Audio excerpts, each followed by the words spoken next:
Bill Belser is an elite level 35-year member of the USPTA, as well as a USTA high performance coach and ATP WTA tour coach.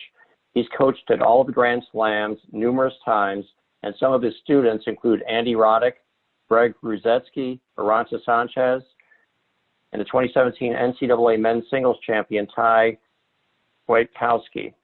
Bill lives in Charlotte, North Carolina, where he was most recently the tennis director at Providence Plantation Racket and Swim Club. After living and coaching in Europe for over 10 years, Bill is fluent in Spanish and German. Bill, thanks for joining us.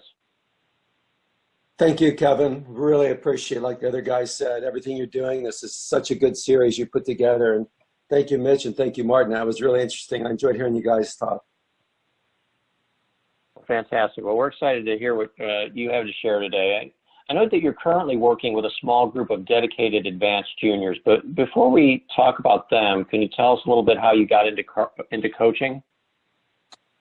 Yeah, I guess I was always a team sport player growing up, and my father got transferred to Hawaii. He was in the military, an oral surgeon in the military. And in Hawaii, I didn't fit in real well with the school that I went to. There was only basically there were 10 of us that were considered haoles or white guys, and the rest of the school was all different, races from all over Asia and the Pacific. So I didn't feel good, but I didn't feel part of the team on the football team. So I ended up getting involved in surfing, and the more and more I got involved in surfing, the more and more my father got worried about me, realizing that I was maybe going down a path that he didn't appreciate. So. And he knew I wanted a car pretty badly, so I could get, not always borrow his when I wanted to go surfing. I'd go surfing before high school. If we had a chance to get out of school early, I would do that. I never really skipped classes, but started to take priority in surfing. So one day he said, listen, I'll pay for half of any car that you can afford. I'll pay half, you pay the other half if you can ever beat me in tennis. And he was always one of the top players on the military bases we played at, and he'd play with me sometimes in the summer in between other sports. So I thought about that, got very serious, and started getting better and better. And he got me a couple lessons with a coach named Peter Burwash, who lived in Hawaii at that time. And Peter kind of took me under his wing and saw that I had a little bit of ability and started working on me. I guess now looking back, and my father probably got together with Peter and said, we got to get this guy away from the surfing crowd and back on the right track. And together they did a good thing. I guess I made the Hawaiian Junior Davis Cup team, eventually beat my father, and I was hooked. I only had about $300 in the bank, so I ended up getting not such a great car, but I was hooked. So that's pretty much how I got into tennis. Well, when you started out coaching, did you only work with high-level juniors? No, not at all. As a member of the Davis Cup team in Hawaii, Peter made it part of our deal. He only charged us $1 a week for training, and that's for, in the summertime, that was 4 hours of training a day. But $1, we had to pay something out of our allowances. We had to pay it ourselves, not from our parents, and we had to give back by teaching. So he taught us how to teach the younger kids, the beginners, and so at a young age, at that time I was 15 years old. He started helping me to develop my analytical eye, as well as the other coaches that were there too. And then when I went to college in the summer between college, I would work at a tennis camp he had up in Canada, also teaching beginner adults, beginner kids, and it just, one thing led to another. Eventually I ended up, because I was a pretty solid player at that time, working with some of the top juniors that would come to the camp, and I ended up having a lot of success with them. But my main role, my early years, I ended up joining Peter Bosch National PBI. My early years was developing programs all over the world. Wherever he'd send me, I'd go in and start a program up and build something for everybody. And I ended up being over in Europe, building a program in southern Spain, and that's where my coaching career really took off with really high-level players. I ended up with a girl named Claudia Koda-Kilsch. I was just her sparring partner, but her coach got fired after a few bad losses. That's how it works on the pro tour. And since I was her sparring partner, they invited me to just go with her to Wimbledon to spar, and I ended up giving her some good tips, basically lucky because I did not know what I was doing at that level at the age of 25 to be able to coach at that level. But we hit it off well, and I learned a lot and started taking notes on every player that I could. She'd go back to the hotel, and I would be out on all the courts, practice courts, wherever, talking to coaches, taking notes, just learning. And eventually I ended up with some some pretty decent players over the years just through that start. And from there, I realized when I was working with Claudia that it was pretty easy to at least get introduced to the highest level juniors in any area where I lived around the world, because you'd have a player like that you could bring the juniors in the spar with, and it's kind of like instant credibility. So that's how I developed my model from then on out. That was back in 1985. And after that, I got a pretty successful formula going that we used a lot in PBI. And later when I'm out of PBI, I still continue to use it to this day, that if I would go to a new area, like when I came to Charlotte, I did not know anybody, but just a few people I was teaching, became a tennis director at Providence Country Club and running normal programs. But I searched out who the best players were in town and invited them over to hit or to do exhibitions, and eventually got some of the juniors involved, and then coaching the juniors and having them spar with the better players in town. And that's how I would develop those players. And at the same time, making sure that I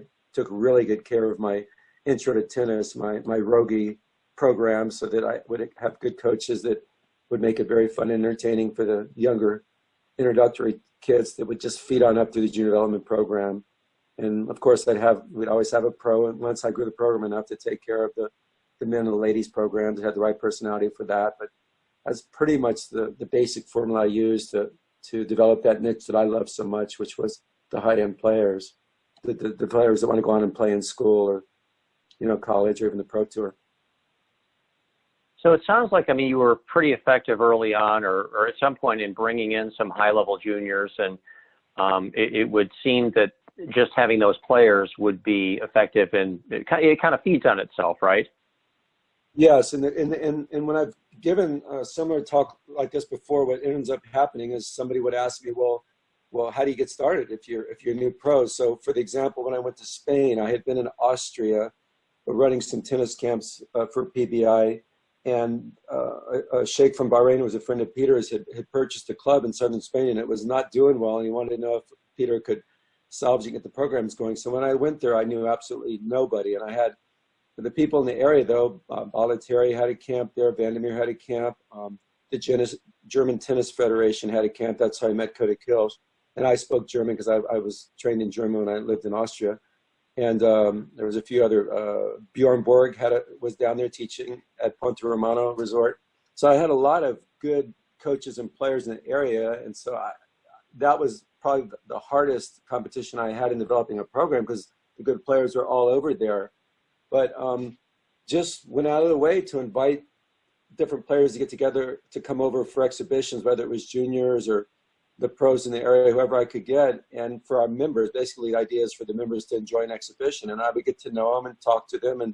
And little by little, I would invite them out to train with me. In the beginning, I would train for free, train whatever juniors I could get, the best juniors I could get, train them, say, come on in for once a week, free hit. And if I could get one of the local men or whatever pros, like some of the people who come and train with Borg that I had known from Austria, I would have them come by, hit with the kids some, and before or after they played at the free camps, and eventually the parents would then want more lessons, more clinics, and that's pretty much how I grew the program there, by giving away some freebies and having the best players in the area come and play. So it isn't that, you have to start somewhere. And so that means just giving away, like we do in every other aspect of our industry or in the service industry, to provide a really good service first at a very low cost or no cost to get people to see that you can deliver. I think another thing that surprises a lot of pros. Well, Bill, actually, if you don't mind for a moment, before we transition, or you transition from the way that you brought the juniors in and providing some value up front, I'd like to present you with a scenario. Let's say there's a very high-level junior that the other players in your program would benefit from practicing against, and the parents and that junior want to join your program, but the junior and his or her parents are toxic.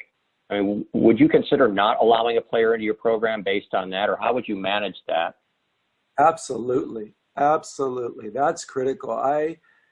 You're talking about a topic here that's really, really tough for a lot of young pros, because to take that a step further, if one of your main horse in the stable, for example, Ty Kwiatkowski was my main player here in Charlotte. He was number 3 in the nation. He was number 1 as an 18-year-old he was the highest ranked American. He was number 9 in the world ITF. He was the highest ranked American at the end, but he had a temper. He was disqualified many times, not when he was with me, before he met me.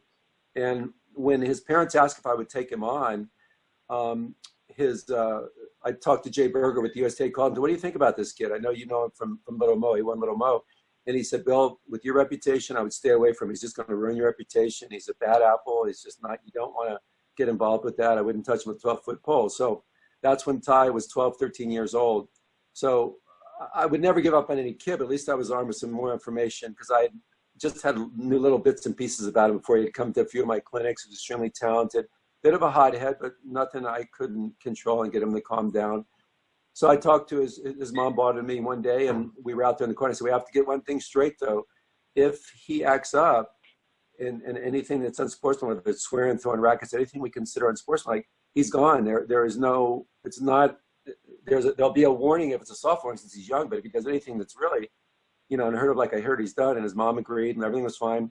So a couple weeks later, his father shows up at practice, and Ty's acting up, and I asked him to leave the court. And his father said, you can't make him leave the court. We're paying you. We've paid you ahead of time. And I said, sure, I can. I'll give you your money back. This isn't allowed. His father said, you wouldn't do that. You're talking to this kid. He won Little Mo. He's right now, he's number 30 in the nation. He's going to be back up there again. And I looked at him and said, it doesn't matter.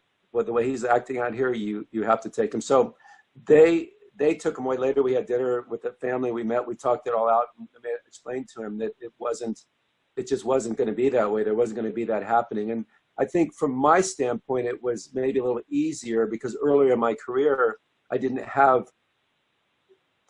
was in Europe and I was really getting going. You just didn't have this kind of really bad behavior. The kids were lucky to be out there. They were fortunate. They felt fortunate their parents would be paying for their lessons. Whereas I think in the States, maybe it's the same in Europe now, but back then. So I didn't need another feather in my cap. I didn't need it to add credibility. I'd already coached, a lot of really good players. Greg Rosetsky being one of them, Andy Roddick, a lot like that. So that's the argument, but I would even say to a young coach, you don't want to have somebody like that in there, toxic, or parents. And I don't allow parents to be on the court when I'm coaching. A lot of my peers are a little bit surprised that I do that. I say they can sit out on the side so that they can watch and observe that I'm being polite and respectful, and that I'm not using abusive language at all. But I don't allow the parents on the court, and that's just the way it is. And my point in doing that is letting them know that that's time for your child to be able to really work with me, and they can have that. They can have input with you whenever they're at home, and you can have input with me whenever you want, but not during the lesson. And that's just the way I stick to that. Otherwise, I'd go nuts. I wouldn't love my job as much as I do. Let me ask you this. So I've come across some younger pros, let's say, who they will say that they're high performance coaches, and then if you ask about their background, they'll tell you that, at what level that they played, Division I, maybe even played on the tour or something like that, and they may even go on to talk about who their coach was. And it is almost as though just by virtue of playing ability and who your coach was, that in and of itself is enough to make you right out of the box an effective high performance coach. I mean, what are your thoughts about that kind of a way of looking at it? Well, I think there's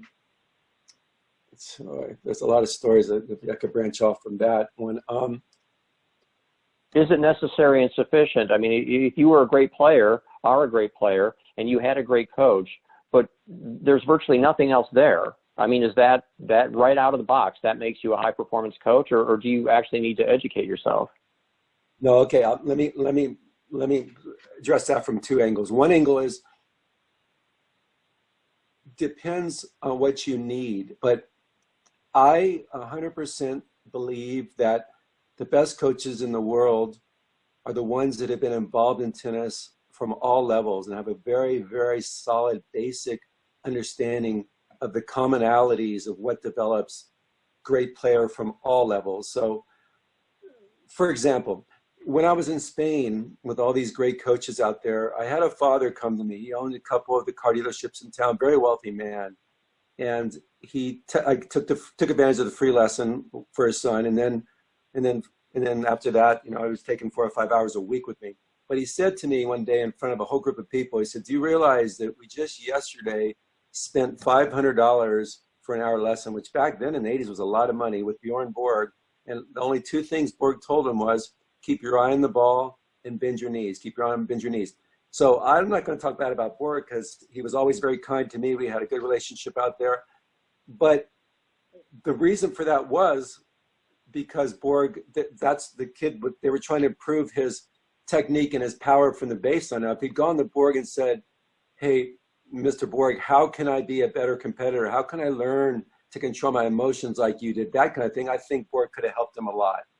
However, to be a world-class high-performance coach at all levels, I think that you would need to have understanding of what happens to your strokes when you have different grips, or what happens when you hit open stance versus sideways stepping in, closed stance. What happens when you try to change the direction of a ball coming cross court and you're not a little bit more outside. Well, that kind of thing, yes, you need that to be a very, very good high-performance coach.